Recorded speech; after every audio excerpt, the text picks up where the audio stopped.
Blood sugar কমাবে গ্রামের এই আশ্চর্য শাক। এই শাকটিকে অনেকে আগাছা হিসেবে ভুল করেন, কিন্তু সুগার নিয়ন্ত্রণে এটি পালং শাককেও হার মানাতে পারে। তবে এটিতেও একটি মারাত্মক বিপদ লুকিয়ে আছে।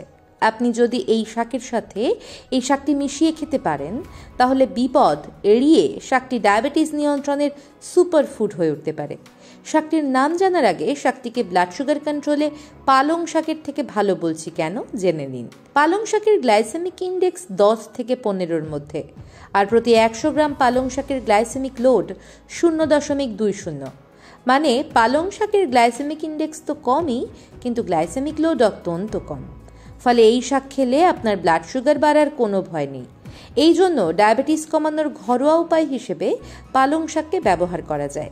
পালং শাকের কম গ্লাইসেমিক ইন্ডেক্স ও গ্লাইসেমিক লোডের কারণ তার পুষ্টি উপাদান। প্রতি 100 গ্রাম পালং শাক থেকে আপনি নেট কার্বোহাইড্রেট পাবেন 1.40 গ্রাম, ফাইবার 2.20 গ্রাম, প্রোটিন 2.90 গ্রাম, আর ফ্যাট 0.39 গ্রাম। মানে পালং শাকে নেট কার্বোহাইড্রেটের তুলনায় মোট ফাইবার, প্রোটিন ও ফ্যাট অনেক বেশি। এই জন্যই পালং শাক সুগার কমানোর উপায় হিসেবে এত ভালো। এবার যদি গ্রাম বাংলার এই আশ্চর্য শাকটির পুষ্টি উপাদানের কথা শোনেন, তাহলে অবাক হয়ে যাবেন। আশ্চর্য শাকটিতে নেট কার্বোহাইড্রেট পাবেন 3.30 গ্রাম।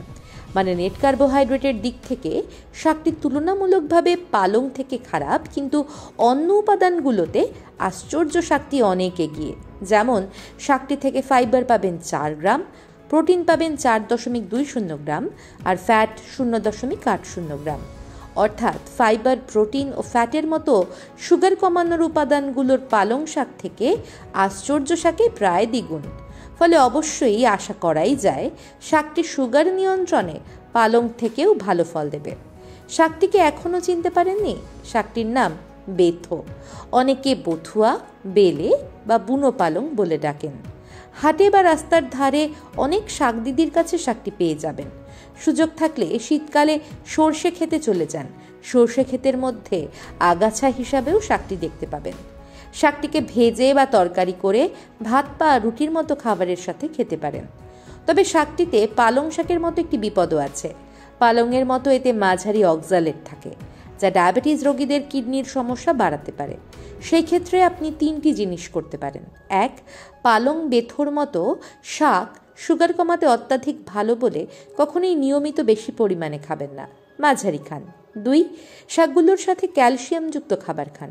আপনার অন্ত্রেই ক্যালসিয়ামের সাথে অক্সালেট যুক্ত হয়ে মলের মাধ্যমে বেরিয়ে যাবে, ফলে রক্তে অক্সালেট বাড়বে না, কিডনি স্টোনের সম্ভাবনাও কমবে। 3. পালং, বেথোর মতো শাকের সাথে পুনর্নভা শাক খান। পুনর্নভা শাক অক্সালেটের ক্রিস্টাল গঠনে বাধা দেয়, ফলে কিডনি স্টোনের সম্ভাবনা কমে। অর্থাৎ আপনি চাইলেই একটু বুদ্ধি খাটিয়ে গ্রামের এই সস্তা শাকটিকে ডায়াবেটিসের ঘরোয়া চিকিৎসায় একটি দারুণ মাধ্যম করে তুলতে পারেন। এটি একটি শিক্ষামূলক আলোচনা, যা বিভিন্ন গবেষণাপত্রের তথ্য নির্ভর। গবেষণাগুলো নিয়ে বিস্তারিত জানতে ভিডিও ডেসক্রিপশনের লিংক দেখতে পারেন। এরকম আরও শিক্ষামূলক ভিডিও পেতে ডক্টর বিশ্বাস চ্যানেলটি সাবস্ক্রাইব করে বেল আইকন অন করে দিন। সাথে থাকুন, সুস্থ থাকুন।